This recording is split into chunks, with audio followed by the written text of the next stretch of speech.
What happens to your brain and body when you masturbate without finishing? Did you know that nearly 40% of men and women have experienced masturbating without reaching orgasm, yet almost no one talks about it? Is it dangerous? Or could it actually reprogram your brain? Before we dive in, if you've ever felt confused or curious about this topic, hit that like button, share this video with someone who might relate, and subscribe for more honest, eye-opening discussions on human sexuality. And don't forget to drop your thoughts in the comments. Have you ever stopped halfway? Introduction. Why is no one talking about this? Masturbation is usually painted as a simple equation. Arousal leads to orgasm, which leads to satisfaction and relaxation. But what happens when you interrupt that formula, when you don't climax? Whether it's by choice, distraction, discomfort, or emotional interference, many people experience masturbation without orgasm, and yet it's rarely discussed openly. There's a taboo around not finishing, as if it signals something's wrong. But is it really a problem? Or is it a doorway into understanding your mind and body on a deeper level? Today, we're breaking that silence. We'll explore the mental, emotional, and physical effects of not orgasming after arousal. We'll dive into both the discomfort and the unexpected benefits. We'll also share real-life cases, scientific data, and expert insights to help reframe how we think about pleasure. Don't forget to like, comment, and subscribe before we jump in. Your support helps us keep tackling these rarely addressed but deeply important topics. What happens to your mind when you don't orgasm? Shocking truth. You can actually retrain your brain's reward system by deliberately not finishing.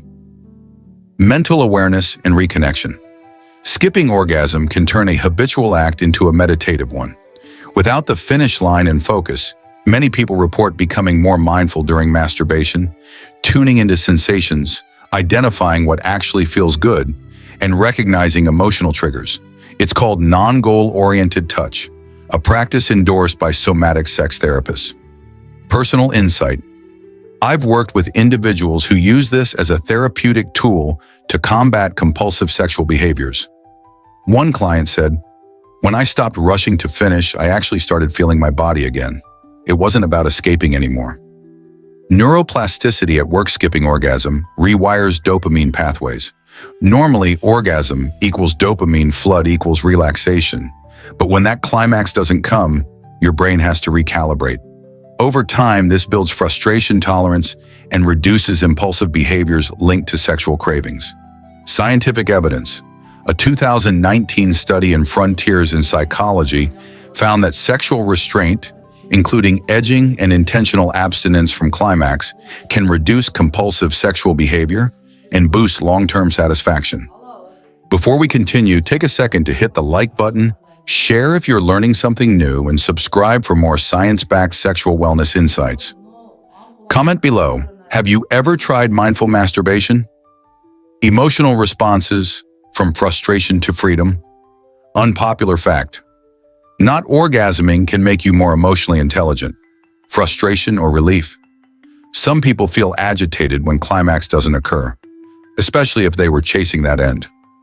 This reaction is tied to unfulfilled dopamine release and performance pressure, but others feel unexpected relief, especially when the act began from boredom or anxiety rather than genuine desire.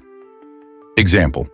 A man shared in an anonymous forum that he often masturbated during stressful work hours, but stopping before climax helped him see that he wasn't horny, he was anxious. That realization led him to journal instead of masturbate the next time he was triggered. Awareness over habit. Removing orgasm from the equation helps you answer a crucial question. Why are you masturbating in the first place? Is it out of desire, distraction, or emotional escape? Gaining that awareness can shift the behavior from compulsive to conscious. Research reference.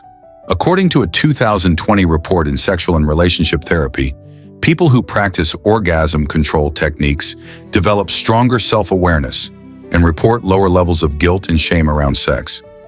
Before we unpack the body's response, take a second to like, subscribe, and comment below if you've noticed your emotional state shift when you don't climax. Have you felt relief, anger, or clarity? Physical impact. Is it harmful to stop midway? Mythbuster alert. Blue balls is real, but it's not dangerous. What happens inside the body? When you get aroused, your body increases blood flow to your genitals and releases neurochemicals like oxytocin and dopamine. If you climax, these chemicals flood your system and blood flow returns to normal. But if you stop before climax, this buildup remains temporarily. For men, this can result in vasocongestion, also called blue balls. It's uncomfortable but harmless. For women, the sensation may be felt as pelvic pressure or lingering arousal, but your body always resets. The blood is reabsorbed and hormones recalibrate. Scientific backing. The Mayo Clinic confirms that vasocongestion poses no long-term risk and resolves naturally within hours. Potential long-term benefits over time: stopping before orgasm may improve control over ejaculation, reduce dependency on climax for satisfaction, enhance future orgasms through built-up sensitivity. Example: athletes sometimes use this practice, known as semen retention, to heighten focus and energy. While the science on this is mixed, many men report stronger orgasms and better performance after periods of abstinence or edging. If this info surprised you, like and subscribe for more myth-busting sex science. And tell us in the comments, have you ever experienced blue balls or post-arousal tension? Habit reprogramming, a new way to think about pleasure. Hard truth: not finishing can rebuild your relationship with desire. Intentional masturbation versus compulsion.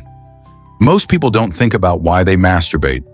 They just do it out of habit, stress relief, or because it feels good. But when orgasm isn't the goal, the act becomes reflective rather than reactive. You start asking, am I using this to avoid emotions? Is this driven by boredom or loneliness? What sensations do I actually enjoy?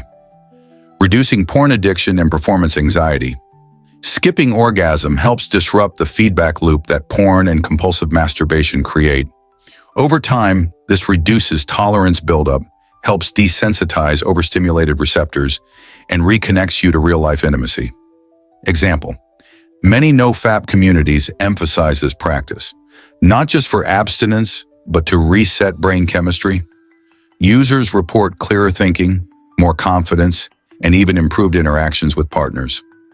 Scientific note: while hard data is still evolving, studies suggest dopamine regulation improves with reduced sexual overstimulation, which may explain the increased emotional stability seen in long-term practitioners. If you're trying to reset your habits, like this video, share it with someone trying to quit porn, and comment your biggest struggle or breakthrough. And remember to subscribe for more psychology-based insights into sexual health.